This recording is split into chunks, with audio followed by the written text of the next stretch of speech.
like they do at Akamai. Yep.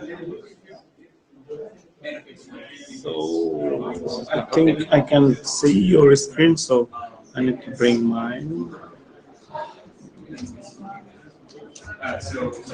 This is a very odd position to look at the slide. This thing is out of batteries. I should have asked her for batteries, darn it. Is the what? Yeah. No, it should be on. Does the laser work? It works. Oh. It's probably exactly. You want to share it? That's the That would be that's awesome. the qualification. You know That what would the be on button is. freaking awesome. I'm just like, I found like the button really and I'm pressing it.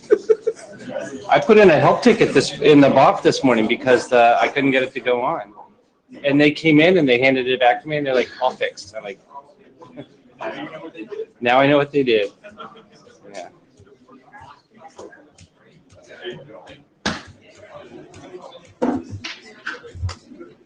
Is it? Somebody said Zed. Yeah. Is Zayed? Zed? How do you say it? Zahid. Zayed. Okay, that's what I thought you said. But Yeah. Zero. what? Zero. Zero? I should rename myself to something like Mr. Jed. I've got some friends who have Indian names. They go to Starbucks and they say, you know, my name is Joe. You know, just because otherwise it's more work. You know, over and over again.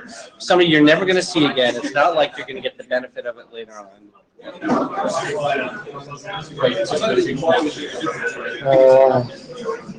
10-minute break is kind of short.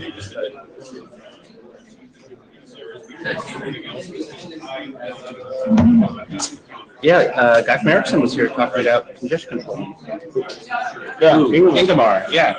Yeah. I mean, he works with me on this. Oh, he does? I don't get connection control. Oh, okay. And he's more of a radio guy.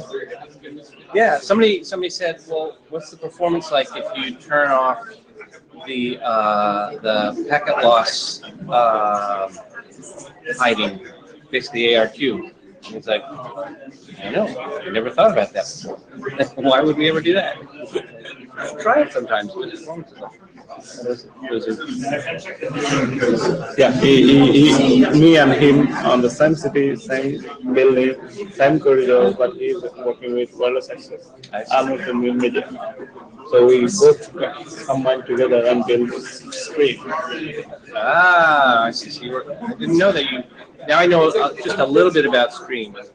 I was preparing for my things tonight. And then I then saw like, now let's see if I can plan what I'm going to say. Good idea. Go ahead, think. Take a moment. Take 2 moments. You only have an hour. I have to be like convincing, I guess. I don't need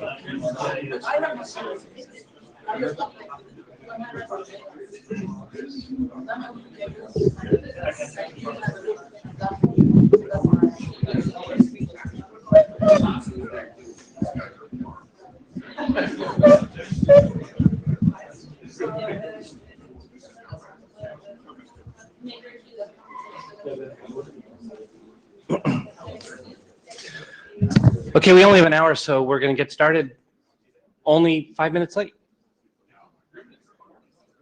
4 minutes late? I think we're supposed to start at 18:30, right? Okay, so I've got 2 diligent minute takers. So anybody who would like to be the Jabber channel, all you have to do is watch the Jabber room, and if somebody asks a question to the room, channel it to the microphone.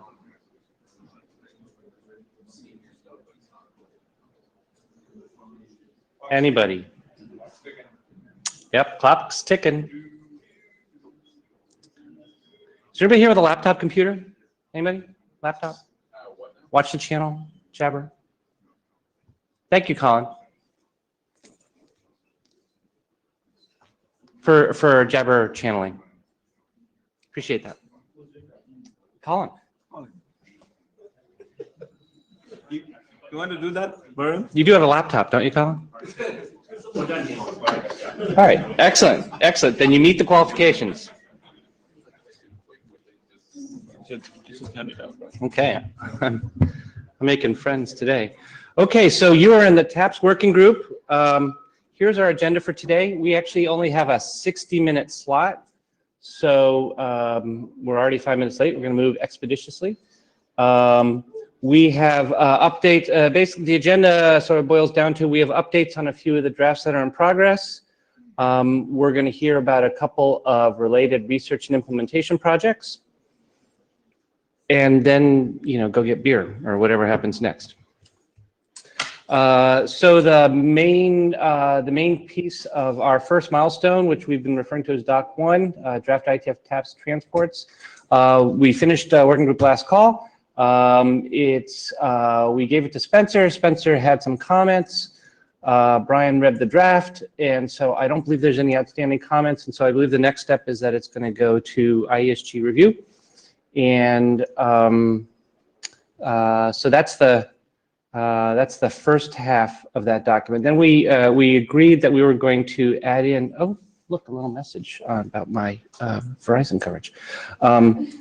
We agreed that we're going to add in the TAPS transports usage as a second part of the first milestone. So it's not really a charter change. It's just that the milestone now has got multiple documents in it. And so we're going to hear an update on that. And so one of the questions to talk about is whether that's done.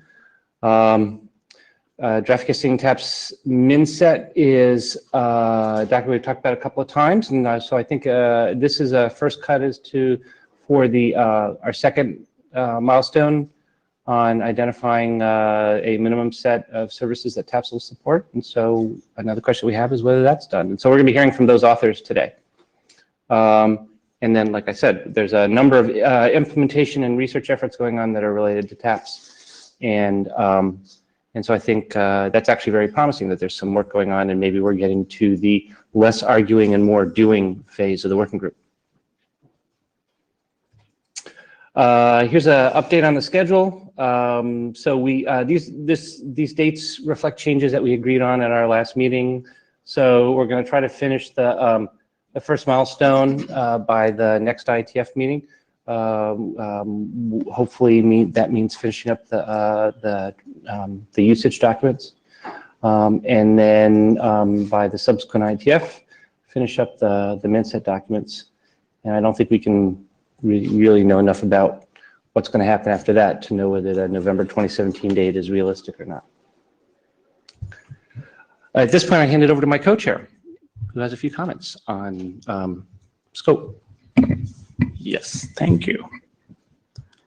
Yes, we chairs have been thinking about these TAPS, where it's going and what's the future of it. And there are some topics that's popped up, and we also have been watching what's happening in the mailing list.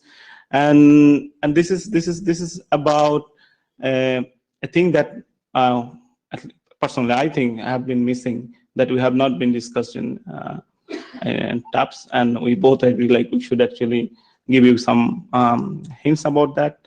So basically, TAPS says you abstract everything from an application, not everything, as much as possible. But actually, the applications, they're kind of getting smarter and smarter, and this is because also like they had to choose like what transport they use, and they had to like do some switching between the transport they use. So they actually would like to know what's going underneath. I mean, if I want to send a packet, maybe I'll change my behavior if it's using an TCP as a transport or EDP as a transport. This is happening, and this is kind of like self-tuning. You don't, if you know that, you kind of behave, you kind of package your information in a different way if the transport is different underneath. And another thing is like the application, they're responsible for the user experience. So if the application doesn't work, it's actually nobody's going to blame the transport. Listen, like this application doesn't work. So basically what's really important is like when it doesn't work, and how do you know like this like transport happening? And also there is a like robust predictable behavior we need from the applications, and that means like in some network, you may actually get this selection of transport pretty fast, and in some networks it might take time. But this application needs to know why it's happening. I have a session setup time. So it also matters, like time to get the first byte. This also matters. So that's also information, and then that kind of information maybe application would be like to have from going northbound, and some information like service cost. I mean, usually the server, if it is a client server environment, the server knows lots about the cost, operation cost, and stuff like that. So it might actually need to optimize, and it might also need to get this information back to the application, like whether they want to use some connection or not, or move between some connections, like a cellular via paid by versus non-paid path and stuff like that. And another observation we have made, like, okay, there is a mobility concern, and we used to think like mobility means like you're moving and you're changing your IP address, so you have like you have a new path that you actually would like to continue your session with.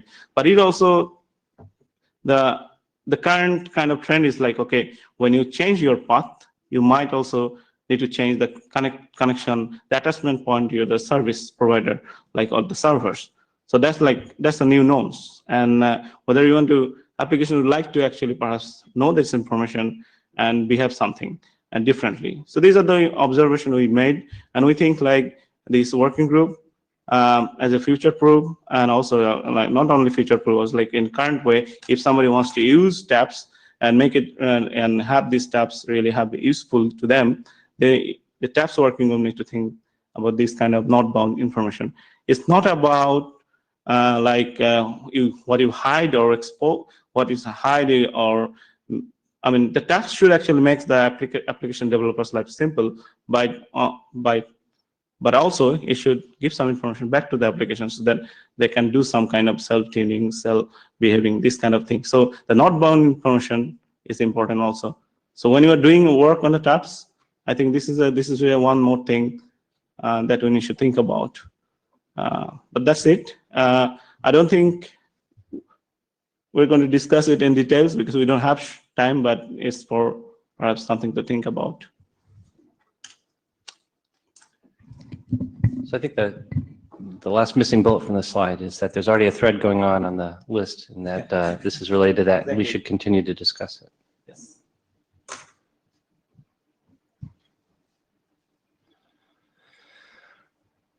Nine? Let's see if I can just... I have a clicker for you. have to stay in the box. You have to stand in the box, but here you can Otherwise- advance with this. Yeah. Don't blind anybody. Okay, so I have to be closer.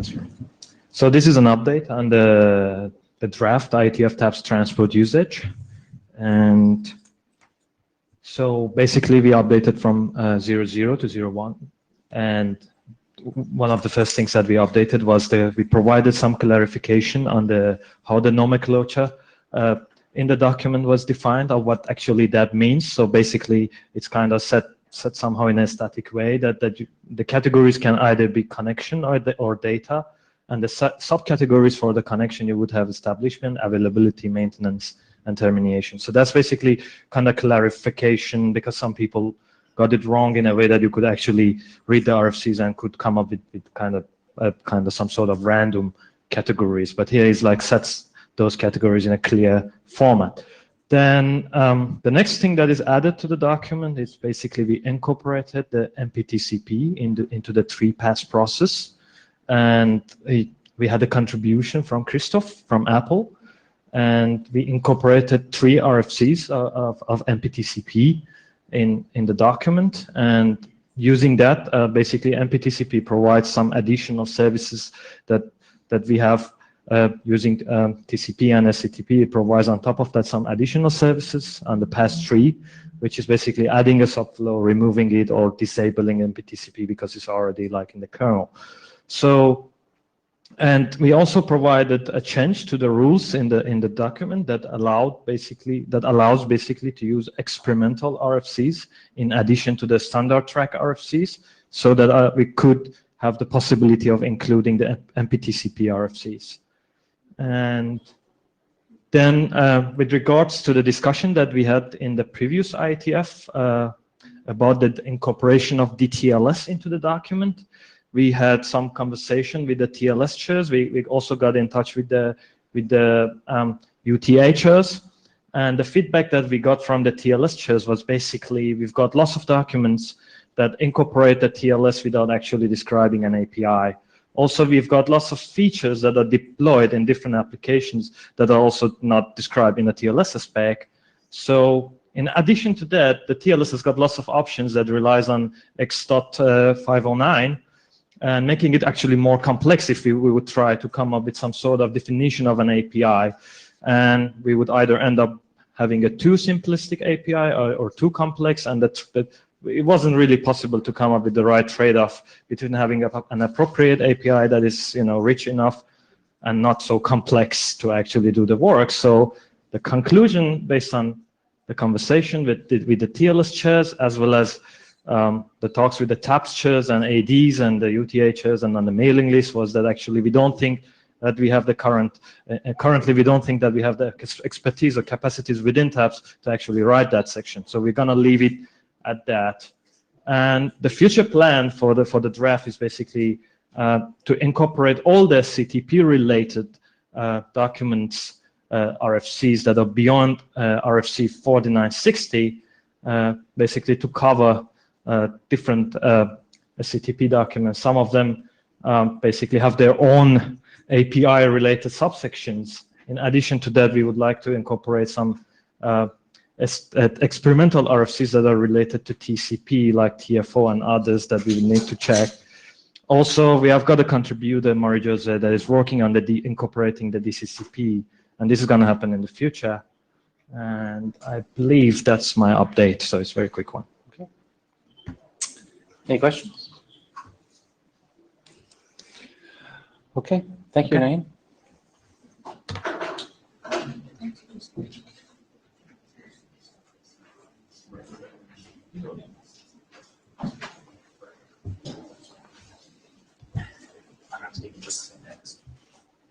You want to say? Okay, I'll say next. I like the next idea.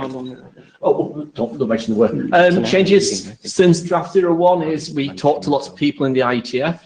It was fun. They told us lots about UDP. There's not a lot of documentation about UDP. We gathered what we could. It's all in there. Next slide. We did a bit of work. We actually tried to implement what we wrote. So there is some running code in the Neat project GitHub, which now supports UDP, which is a little bit of a triumph for UDP. UDP is not that difficult. Aha. Or so they say. Next slide. We'll fix that. Yeah, we're not going to carry that one up. I think we're done. We did what we set out to do. We wrote down everything we discovered about UDP. It's in the draft. We could get more feedback, but I don't think we will get a lot more useful feedback. I guess we've gathered all the low-hanging fruit we can find. The only question I've got is, it's now 20 pages long. It's got about 30 references in.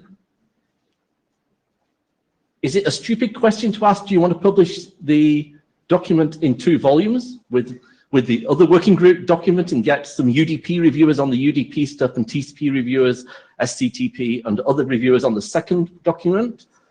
Putting 2 together, I think, might be interesting to get IESG review and other people's review and IETF last call.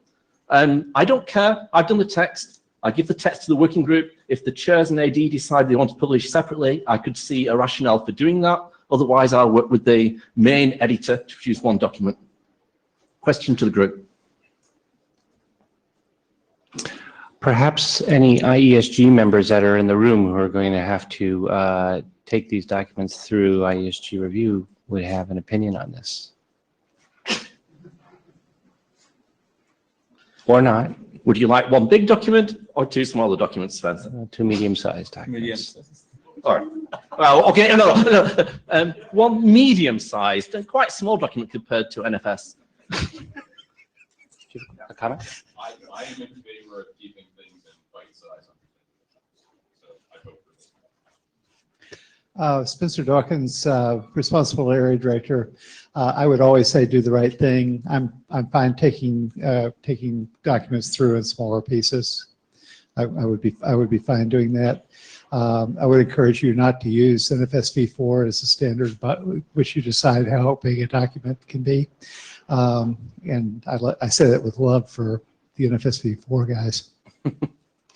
I think you just want to make sure that there's appropriate cross-references so you don't end up reading one and not being aware of the other. I think that's the risk of having them separate. I'm happy to work with, and there's going to be work done to coordinate with the other editors anyway, so I'm happy to take it either way. I don't need the working group to tell me no, but I say if we do publish it as a pair, they should be tracked as a pair. We should freeze them and let the working group do maintenance on them until they're all ready to be published.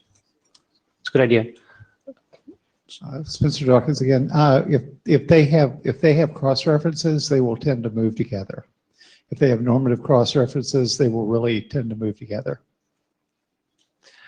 Is there any reason just to keep it as one? I mean, if you want it as one as well. So So I voiced the only concern that I had. It's not a major concern, and I didn't hear any concerns in the room. So I would say, would you send a note to the list saying that this is what we plan to do, and for people to speak up so that you don't end up wasting your time going in the wrong direction. But I think this is probably what we should do. Okay, you probably need to give it a working group name as well if you're going to. Because it isn't at the moment, it's an individual. I've forgotten exactly how you do it, but we'll do that. Yes, we'll make that happen. All right, I'm done. Okay, thank you.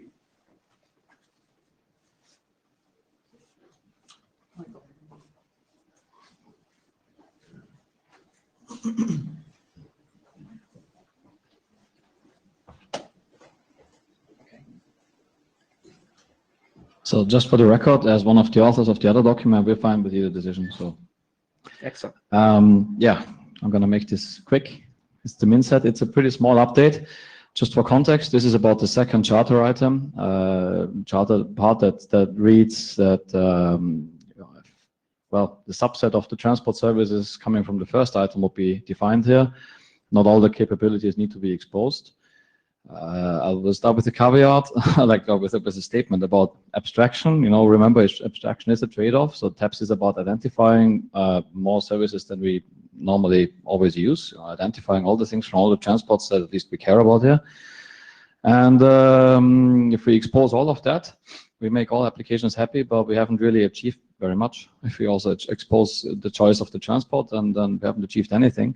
So we need to make it possible for this system to automatize some things. Doesn't mean that you need to always hide them, but describe the possibility of hiding things. And this draft is about these trade-offs. So this is the draft that hurts. We categorize things as being functional, as optimizing or automatable. This is nothing new. We have had that already, but we have simplified things a little bit.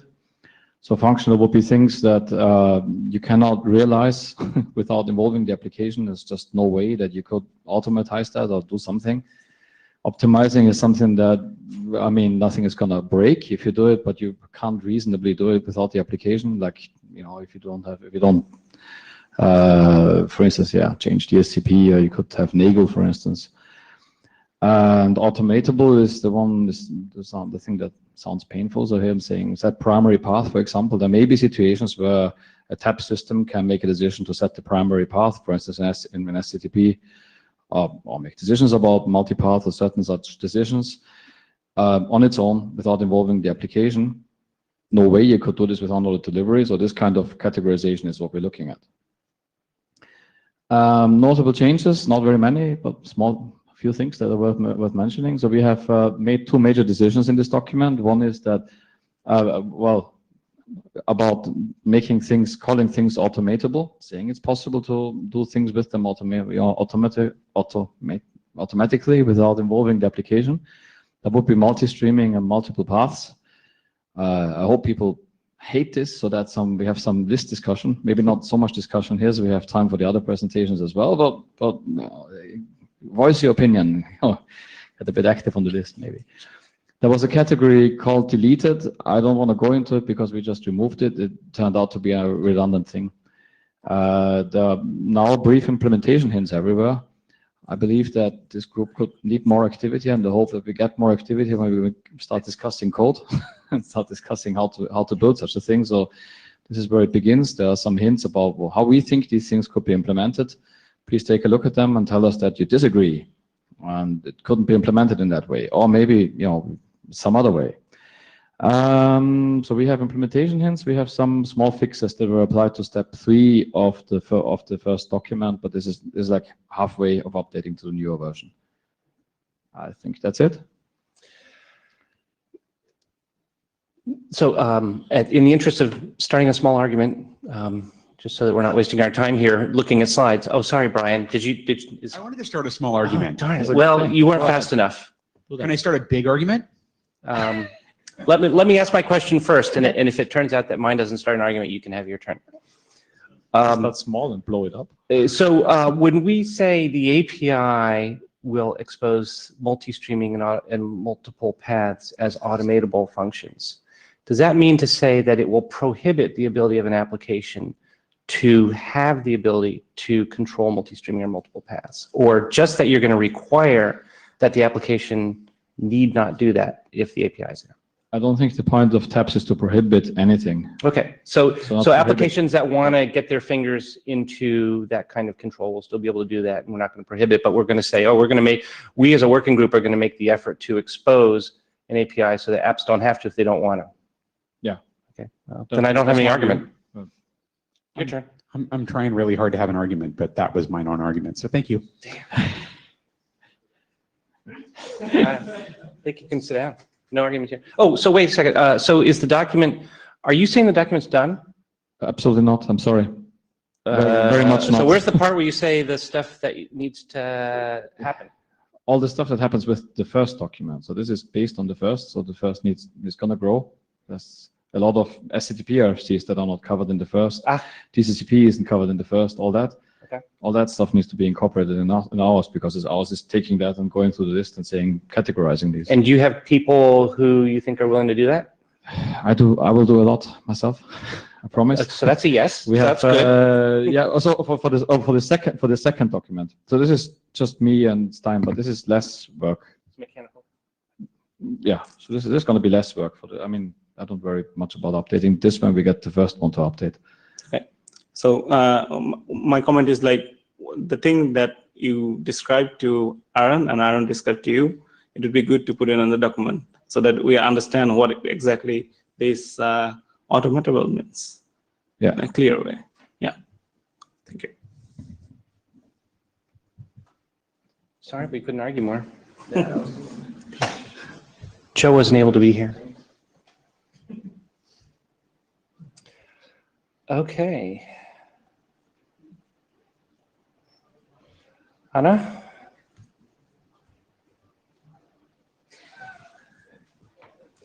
There you go. Thank you. Okay, hello everyone. So I'm Anna Brunström, and this is a joint work that I'm going to present with a number of my colleagues in the NEAT project, and in particular, Georgios, the first name on the list there from Simulise, the one that did the majority of the work. So I'm just going to give you a summary of some of the ongoing research on happy eyeballs that we are doing, and in particular to look at the cost of the mechanism.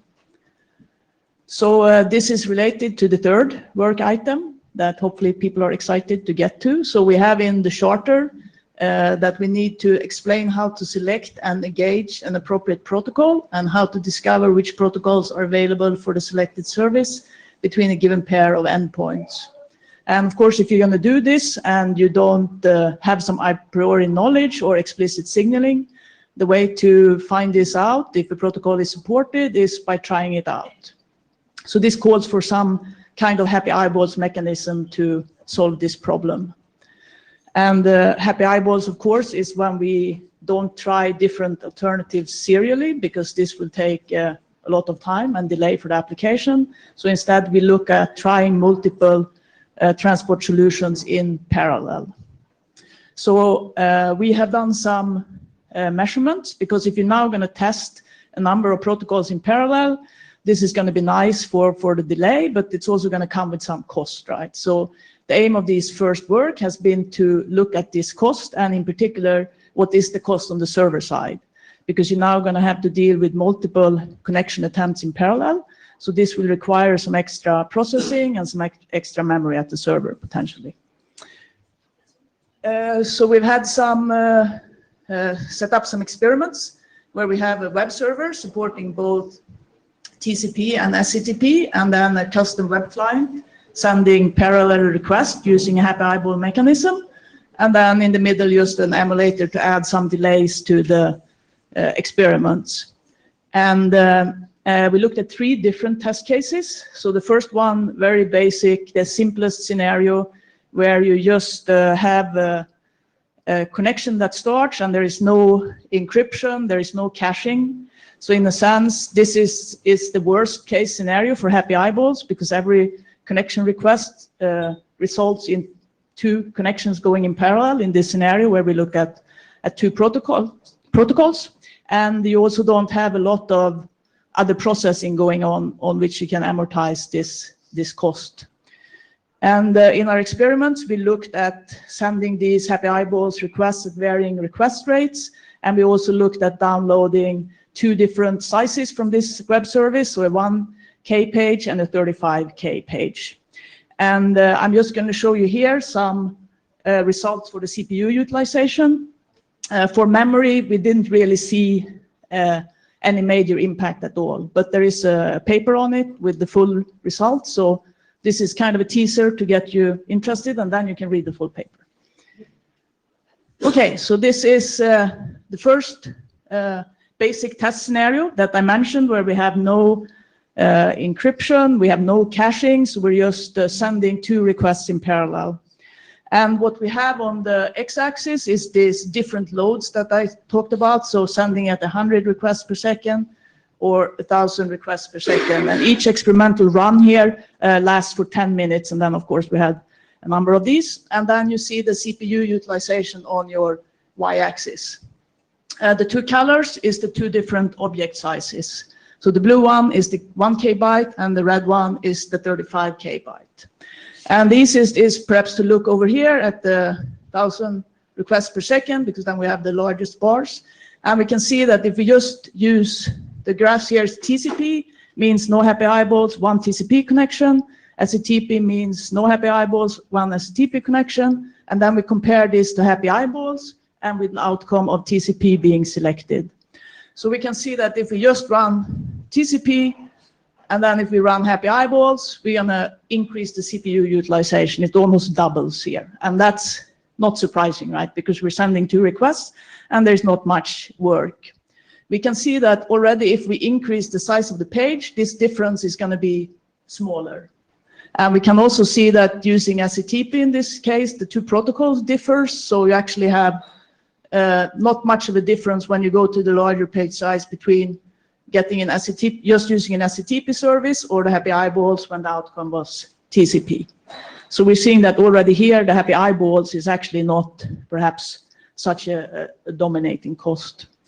So this was the first test scenario. The second test scenario is the same setup, but now we add TLS into the picture. So the connection now uses TLS. And then we can see that, well, maybe I go back and I show you here that the CPU utilization was about 6% here. If we add TLS, you see that the CPU utilization goes up to 25%. So you can see that the impact of TLS here is much larger than the impact of happy eyeballs. And of course, that also means that we now have a much smaller difference between the protocols here. Even when you look at the 1K page size, it's not a big difference between the different mechanisms. And this is, of course, quite expected, right? Because when we now are doing much more work, the cost of doing the extra happy eyeballs is, of course, getting smaller. So then in the third scenario, we add caching into the picture. So if you want to implement this, of course, you wouldn't like to every time try everything, right? You want to learn when you're doing something. So if you know that the protocol succeeds or that the protocol does not succeed, you don't need to try it. So if your preferred protocol proceeds, you can try that immediately and maybe not try the other candidates. Or if there's something you know doesn't work, you shouldn't try that every time. So we have now added caching into all the scenarios you saw before. So here we have the unencrypted scenario. Here we have the TLS encrypted scenario, the 1K page size, and the 35K page size. And now we don't have the load on the x-axis anymore. Now we have the cache hit rate. So over here we have a cache hit rate of 0. So that means the case where we try happy eyeballs on everything. And over in this end, we have a cache hit rate of 1, which means that you never have to do happy eyeballs. In this case, the outcome was always a TCP. And then here a range between them. So this is 0.8. It's very hard to see in the slide, but 0.6, 0.4, 0.2. And perhaps if we look at this scenario, because this was the case where you see it's easiest to see. Of course, if you add the caching, this is going to help you, because now you're not going to have to do the happy eyeballs mechanism all the time. So if we look over here at the 80% cache hit ratio, you can see that the difference between using happy eyeballs or not is not really big. And of course, if we go to the TLS encrypted case, here it's already a smaller difference between the protocol. You see some impact of the caching, but it's already quite similar. And if you're wondering at the different 3 bars here, that is the outcome of the happy eyeballs mechanism. So in the previous graphs, it was always TCP that won. Here we also have added, so TCP being the winner, SCT 50% of the time. So either of the protocols can win, or always SCTP being the winner. So this is just showing that you have some difference also in the overhead depending on, or in the CPU load depending on which protocol you are using.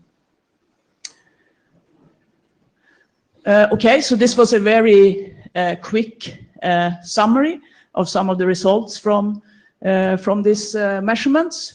And I think the conclusions from the results that we see so far is that it's feasible to use happy eyeballs as a transport protocol selection mechanism, because you're going to amortize over the cost of all the work for the connection, and with caching you can also reduce the load quite a bit. So the experiments here was done, as a separate component, as I showed you, with a standalone, just a custom web client and the server. So we're also now building this happy eyeballs mechanism into the NEAT system that was mentioned also on the previous slide here, that we're building in this NEAT project, which is a PAPS-like system, and the code is also available here. So with that, of course, we want to do more extensive evaluations, also measured in real networks. And we also submitted first very rough draft of the happy eyeballs framework. So this is something that we will update and continue working on. But we're of course happy for feedback, but we will also come back with a bit more polished versions, and that on the list when those are becoming available. Questions? Hi, Tommy Pauly, Apple. So how parallel are these? Are these completely parallel, exactly the same time attempts between both? Yeah, okay. Yeah. So just coming from our experience with V4, V6 classic happy eyeballs, and having done our implementation, we found like a staggered race kind of mitigates a lot of the factors of overhead and CPU. So is there a way that so in those cases, we can guess from like previous RTT which one we think is faster, and just try that one, wait until we think it should have finished, and then kick off the next, and that has a very high success rate for us. Is there something we could do similar for protocols here, of guess historically which one we think is better and race them a little bit staggered? So what we're actually suggesting in the draft and in the framework for it is that you have some notion of which protocol will provide you with the best service, whether this comes from knowledge of what the application needs or some policy system, or so you actually try the preferred transport a little bit before the next transport. So kind of having a priority for what you would like, the outcome to be, so that you have some, if the best protocol doesn't work, you have a fallback that you have initiated with a small time delay, so you don't have to wait for the entire connection and the very long delay you can get if you have to wait for it to completely fail. It would be great if, in addition to kind of like the a priori preference, you could also have some type of learning mechanism. Of course, so that you then have to combine with the caching, right? So if you have protocols that didn't succeed and you have recently tried them, then I think you should not try those at all. And then eventually you have to time out that so that you probe it at regular intervals, but clearly you should not. And similarly, if you have your preferred protocol was just successful, then maybe it's enough to just try that, right, to start with, because you have or at least the delay should be much larger before you start to open another connection attempt. So definitely, this is something that we plan to have in the framework. So the way that we are thinking about it at the moment is to have some kind of priority between these solutions that we combine with the caching information. Does that sound like a good approach, or do you have suggestions for other ways to manage this timing? Steven Strauss, I'm not going to answer the question. I just want to make some trouble. Okay, that's fine too. I mean, I like this idea of running a happy eyeballs type thing for transport selection. How does happy eyeballs operating in the transport layer interplay with happy eyeballs operating in the network layer, and how do you race different things happening at the same time? Yeah, so I think that you need to combine these, right, in some way.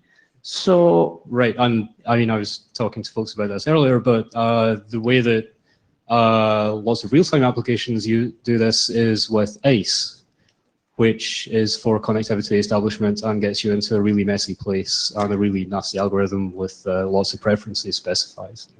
I wonder if it gets as messy as that, or if there's a neater thing that can come out of TAPS. I think it depends on which protocols you have to select between, right? But that is a messy case, and that we have not worked that out. So this was the reason we started with TCP and SCTP there. Tommy Polyapple again. Just in regards to that, we have a bit of experience with double happy eyeballs between, not transports, but between address families and then interfaces. So that we'll have double levels of that. And if you do it carefully, it can be okay. So yeah, I think it'd be good to specify something like, if you are doing that beneath, just make sure they're kind of independent layers, and have to.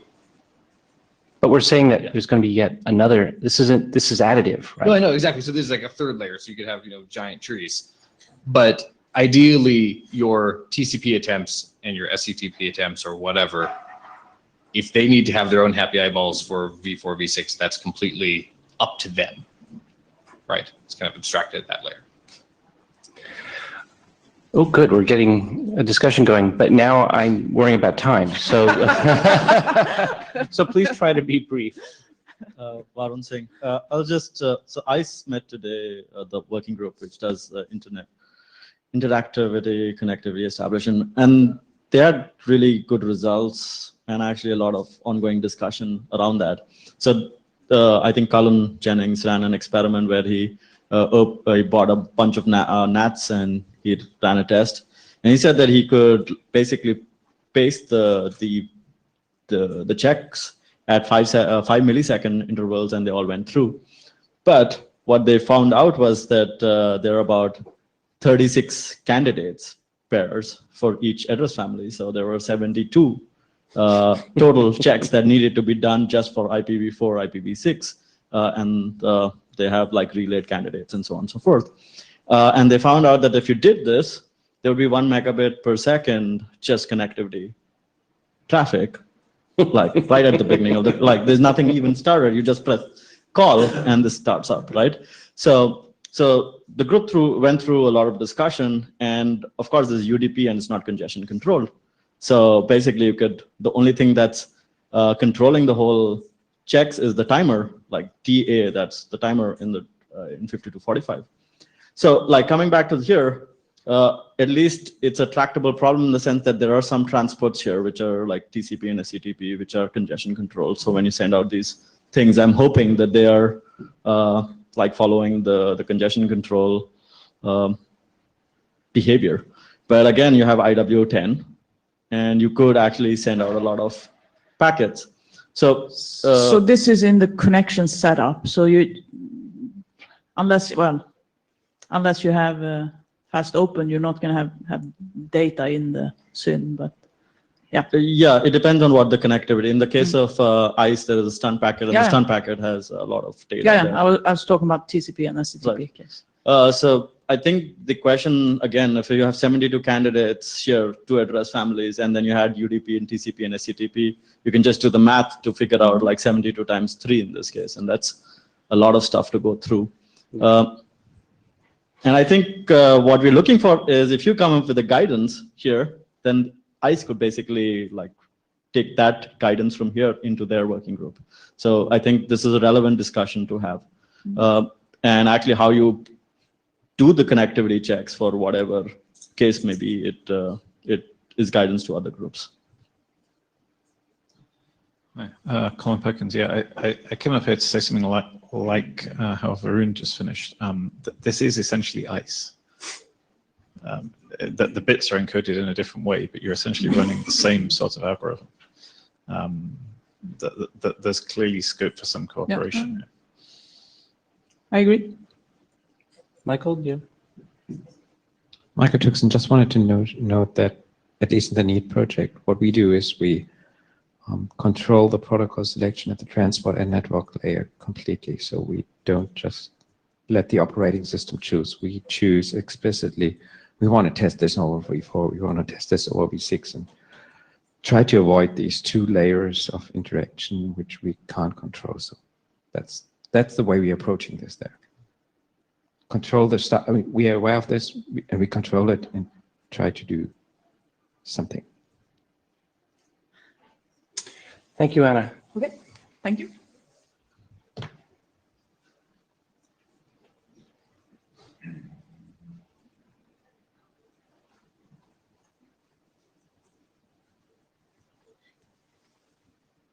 Brian, it's your turn.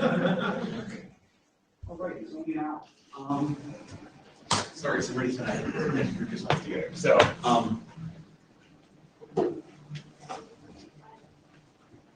hi, I'm Brian Trammell. I'm going to give a very quick talk about something that I mentioned at the microphone at the last meeting called post sockets. The idea is that really a lot of the work that we're trying to do here to make everything more flexible is kind of running into the fact that we're using yesterday's interface, stock stream, right? Like I said at the plenary last night, for the people who didn't have better dinner plans, we have a really great interface for getting a tape from one side of the room to the other, and an excellent protocol for getting a tape from one side of the room to the other. But you know, you're running into problems with scaling the protocol, and we're also running into problems with scaling the interface. It's synchronous, it's unicast, it's got no framing support, single stream, single path, there's no path abstraction, there's no security, and you can measure it, but everything is implicit, right? It does make the network look like a file. I don't want to say that this was a bad idea. This is the reason that everybody who could program a Unix machine in the 1970s became everybody who could program internet programs in the 1980s, which is the reason we have an internet. It's also a reason that we have an internet security problem. Fortunately, about 15 years ago, some very smart people, many of whom are in this room, came up with sock stream, which is yesterday's interface today, right? We can actually get this. It's still synchronous. Nobody really cares about unicast though. Is multicast routing and security are too hard. I mean, it's like you just say multicast 3 times and Aaron is like, he declares the BOF over. There's no framing support, but nobody cares because the lack of framing support in TCP means anything that runs over TCP that needs framing support invented it anyway. Single stream, you know what? Actually, we can just open multiple flows. We figured this out as soon as we started inventing browsers. MPTCP looks like it's actually deploying, so that fixes the single path problem, and TLS and OpenSSL solve all of our problems, so we don't have to worry about security, right? We're still missing a path abstraction, and the question is, can we do better than this? So if you look at seek packet, it actually sort of fixes most of these problems. You get unicast or multicast, you get framing support, single or multiple stream.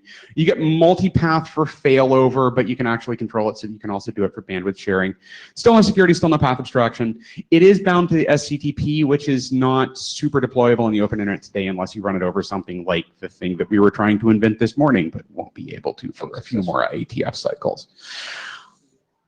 So these are insights that I had while staring at this problem, which might also just be silly assumptions. Silly assumption number one is that applications deal in objects of arbitrary size. There are a few times when you actually do have to stream something from one side of, like when you actually have the problem that you have a tape and you're trying to get to the other side of the room, you don't know how much more tape you have, right? So sometimes you're actually streaming things. Often you're not. Often you know how big the objects are, or can come up with a stream of objects that are of the same size. This is how we've done video over TCP, by the way. We keep saying multipath. People jumped up in Plus this morning and said multipath, multipath, multipath, and we said yes, yes, yes. I think the network of the future is explicitly multipath. It's not going to be that often that users or servers have only one route out to the network. I've heard of crazy people already running BGP all the way to the top of the rack switches. I think that basically saying, and this was one of the things that we talked about when we were putting together the TAPS transports document, saying that security is not really a property of transport, that is a property of some upper layer. I don't really think we can get away with that now. I think future transports have to guarantee these properties. The fourth thing, which is harder to do on the API side, is that message reception is inherently asynchronous, right? Somebody's going to send you a packet or a stream of packets, and the transport layer is going to put them together and then goes, hey, you have something.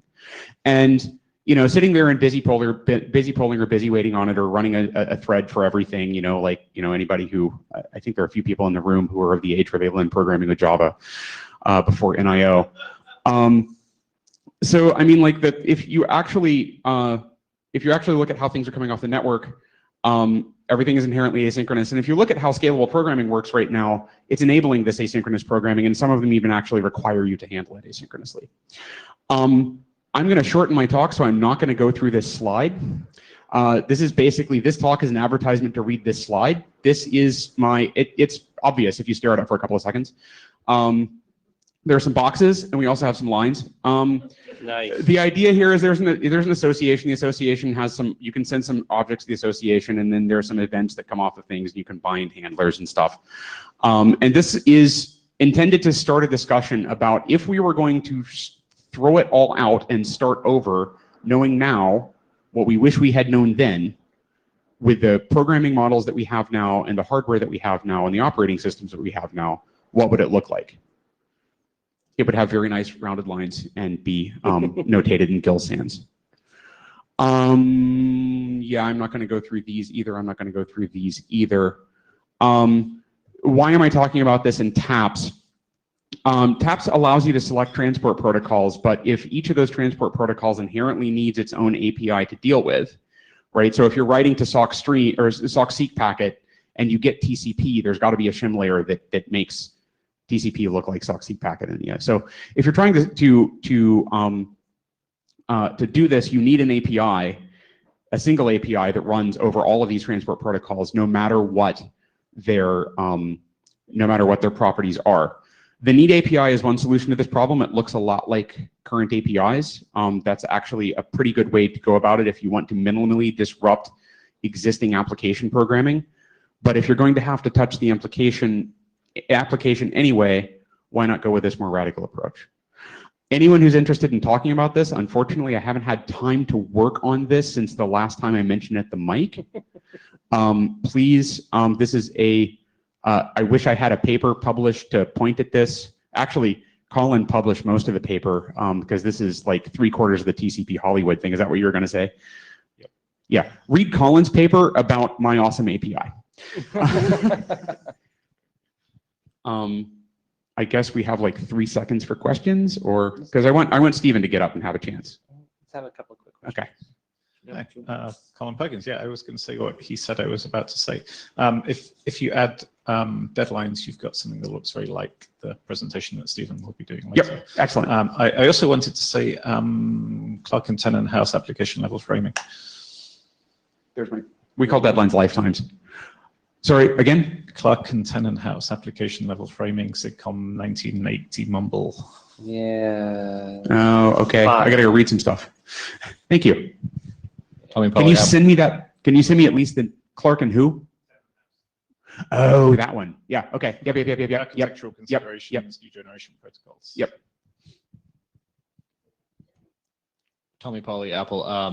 I think this is great. I like your model. I think it's very similar to a lot of what we're doing. I think the tricky thing will be getting everyone to agree on it and actually having something that people use. So I think it'd be important to early on get a discussion group going of people who are actually implementing the stacks that people are using for networking.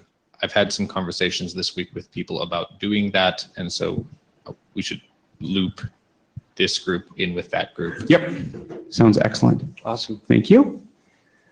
Okay, thank you, All right, Brian. thanks a lot. I forgot to mention at the beginning that because I had sent email to the list that we're going to run probably about 10 minutes over, that we had a last minute talk that came up at the Applied Networking Research Workshop on Saturday.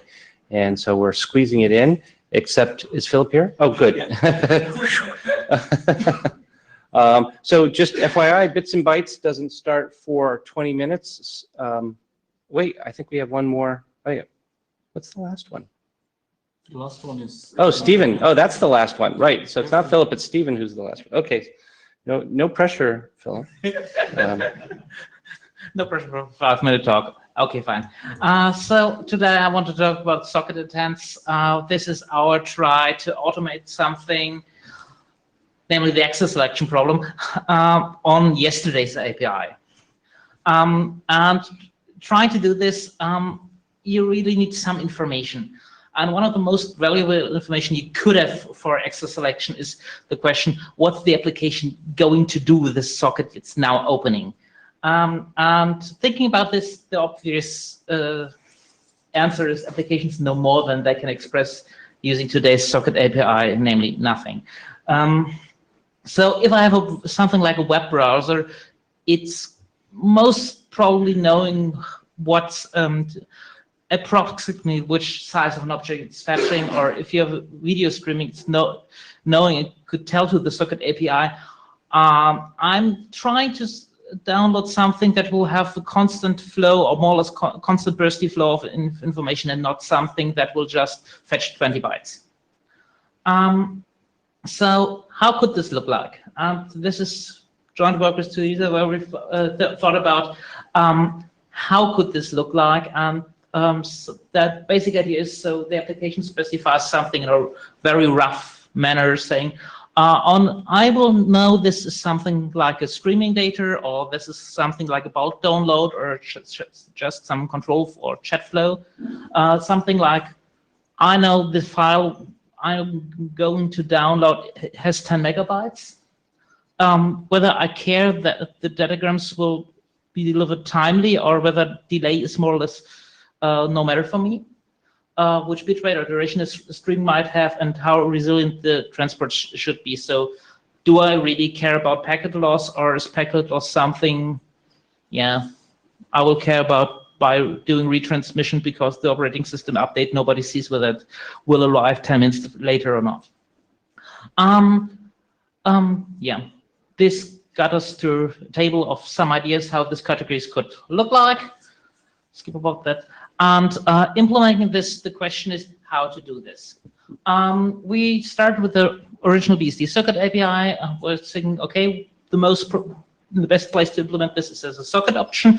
This is the least invasive way to do this. And first got on and modified all basic socket calls to include a context where we could bind the calls together, because these calls are really just loosely coupled. Later on, when trying to solve the problem on how to do this asynchronously, we found out would have been sufficient to get other info in a way that we could provide all this information, and afterwards return the information like the socket abstract, the socket should set, and the bind address the application should bind, so for doing the access selection.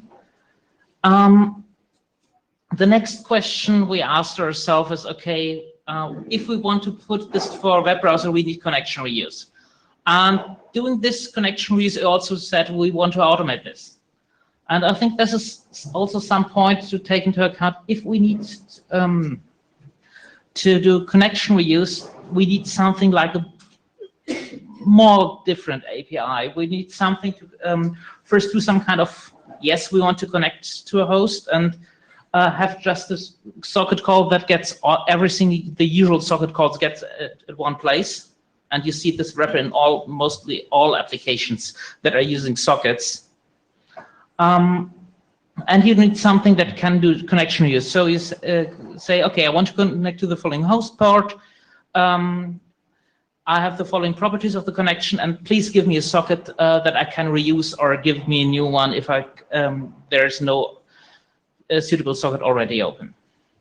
And by having these calls, we can really speed up HTTP a little bit and take the burden from implementing the whole access selection, the whole connection reuse stuff from the application to some kind of socket API or shim layer that also does this automatically, which is really nice. And after the socket release, that reuse the socket or close it, I don't mind. Yeah, there's some of the socket. So if you want to play around with it a little bit, there's a prototype on GitHub with including the socket reuse stuff, and we released the most recent version, 0.5 yesterday. So if you want to play around, have fun. Okay, thank you. Just on time. We can take a quick question if anybody's got one. Okay, if anybody is determined to leave now, go ahead so that we don't interrupt Stephen in his talk. Yeah, thanks, guys, my colleagues. Thanks. Here you go, Stephen. Remember, you're between this room and free beer. No pressure. Okay, so I'm Stephen McQuiston, and I'll be talking about transport services for real-time applications. So the approach of the working group so far for defining transport services has been somewhat bottom-up. So we've been looking at transport protocols that have been standardized, and we've been breaking them down into transport services that these protocols provide. Now, the approach that we take in this work is a top-down approach. So we look at the application, and then we work down towards the transport layer and determine what transport services the application needs. And we do that specifically for real-time multimedia applications. So we're asking what services do real-time multimedia applications need, and then we're taking that and we're following it down to the transport layer and determining how we can provide those transport services with the existing transport protocols. So just a quick note about these applications. They're characterized by a maximum delay bound. And for interactive applications, that's in the low hundreds of milliseconds. So for VoIP, for example, it's a couple of hundred milliseconds. That's based on human perception. So a delay above 200 milliseconds, and the interactivity breaks down and users start to notice. For non-interactive applications, the delay bound is in the tens of seconds, and that's based on the desired experience that we want to provide users. And ultimately, the services that we specify for these applications need to respect this maximum delay bound and this timeliness constraint, and at the same time add as little latency as they can, so that we've got more of the delay to use up at the other layers of the stack. So that's the applications, and so we'll define a set of transport services that these applications need. And the first of these is a timing and deadlines service. So again, data has a set time by which it needs to have arrived to be useful to the application. So an IPTV application, for example, has frames of video, and each frame has got a time by which it needs to have arrived to be used. And once we've passed that time, once the frame arrives, it'll not be used by the receiving application. If the transport layer doesn't know about this deadline, then we run the risk of sending data that's effectively useless. So what we want to do is estimate the likelihood that this data will arrive on time. So we need the deadline for this, the data, an estimate of the one-way network delay, and some notion of how much buffering will be carried out at the receiver. And then we can estimate whether or not the data will arrive on time, and then make transport decisions based on that. This is really the fundamental service for this class of applications, and all the other services that we define will follow on from this one. And so the next service is partial reliability. So we know that IP gives us a best effort packet delivery service. So some packets will be lost. And we know about this timeliness constraint, where data has a deadline after which it will effectively become useless. If we want to provide guaranteed reliability, then we're going to start missing deadlines, and we're going to start transmitting data that's effectively useless. So what we want is partial reliability. We want to retransmit lost data, but only when it's going to be useful to the receiving application. So only while the data will arrive within its deadline. Now, of course, partial reliability means that ultimately some data won't arrive. Some packets won't be delivered to the receiver. And so what we need to do is maximize the utility of the packets that do arrive. And this implies some sort of application level framing and the application sending ADUs, and so a message-oriented transport service. And given that these messages will be independently useful and we want to reduce latency, these messages can be delivered in any order, the order in which they arrive at the receiver, rather than introducing some sort of order. We then introduce a substreams service. So these applications are often comprised of 2 or more subflows, so an audio flow and a video flow. And we want to multiplex those across a single transport connection. So we have a substream service to do that. So partial reliability means that some messages won't arrive successfully. But if we look at applications, there's often interdependencies amongst the data. So an MPEG-1 application, for example, has IP and B frames and interdependencies between those. So if we've got an I frame with a P frame that's dependent on it, and the I frame isn't delivered successfully, then we shouldn't send the P frame either, because it's dependent on data that wouldn't have arrived. Of course, utility is quite difficult to define for these applications, because the I frame might not be useful in the sense that it won't be played out, but it's useful in the sense that the P frame that depends on it needs it to be decoded. So we have these multiple versions of utility. The next service is congestion control. It's important for protecting the network and other applications. We don't specify a congestion control algorithm for the application to use. We just simply say that one must be used, and that the application should be able to select an appropriate algorithm for use. And finally, we've got a connections-oriented service and a keep alive service, and that's useful in some scenarios for explicitly setting up and tearing down in network state. And so we've got this set of transport services for real-time applications. So we've got deadlines, partial reliability, message-oriented, substreams, dependencies, congestion control, and then finally connection-oriented and keep alive are the 2 optional ones as well. And so we need some way of providing these services at the transport layer. So if we provided them in UDP, we can see that UDP already supports a message-oriented service, so there's no change needed for that. Supporting partial reliability means that we need to be able to detect loss and retransmit messages if they're going to arrive within their deadline. We might need to add some headers and other mechanisms for that, and we'll need to add an estimate of the one-way network delay for that to function as well. Adding substream support means that we need to have a small header in each message, and connections and congestion control can all be added within UDP's payload. If you look at something like Quick, we can see how we might provide some of these services over UDP. More interestingly, though, we look at how we can provide them over TCP. TCP gives us a byte stream abstraction. So providing a message-oriented abstraction on top of that, it's not sufficient to put the data for each message in a single segment, because segments might be resegmented in the network, and so we need some sort of framing mechanism on top of that. And if we look at Minion and unordered TCP, we see a byte stuffing algorithm and a framing mechanism that would support that. Again, substream support means adding a small header to each message. TCP is already connection orientated and it already supports congestion control. Its congestion control algorithm is fixed, but we could modify the API to allow applications to specify the congestion control algorithm they want. Ultimately, that leaves us with one final service, partial reliability. So middle boxes in the network have ossified around TCP's reliability mechanism, and they do not expect to see gaps in TCP's sequence space. So that means that providing partial reliability isn't as easy as simply not sending TCP retransmissions. So we always need to send TCP retransmissions to ensure that the TCP sequence space is filled. But what we don't do is always send TCP's the payload that would be associated with that segment. So if the payload for that TCP retransmission won't arrive by its deadline, then we'll swap it for another message that will arrive by its deadline. And this is a mechanism called inconsistent retransmissions. And we've done some small-scale evaluations with our prototype, TCP Hollywood, and some other people have done evaluations of inconsistent retransmissions, and largely it seems to work There are some cases where we see caching in the network and we get the original instead of the new version, but broadly it's safe failure modes for this mechanism.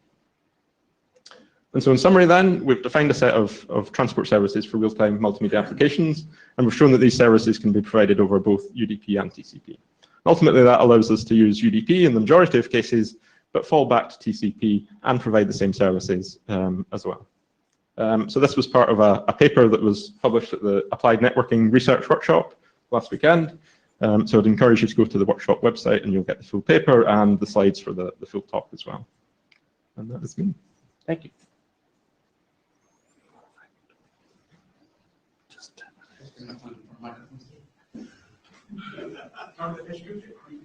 Michael Jackson, a lot of the stuff you can get with SATP using PRSATP and yeah, it's a policy. similar API to PRSATP. Yeah. Yeah. Thanks, Stephen. This is really awesome stuff.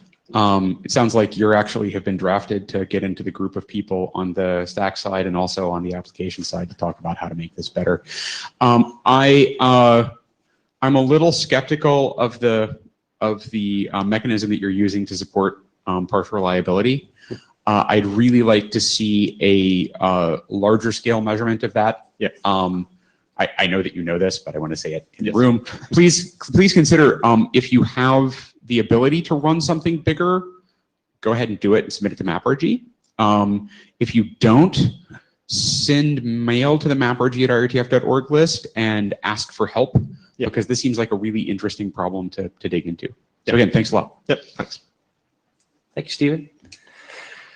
All right, well, thanks everybody for staying late. And I hope that in Korea we hear about more work on the implementation and the mechanism side, and as well as the MinSet doc. And thanks all. And we'll try to get a longer slot too.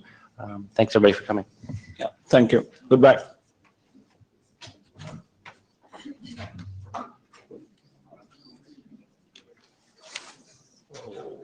All right.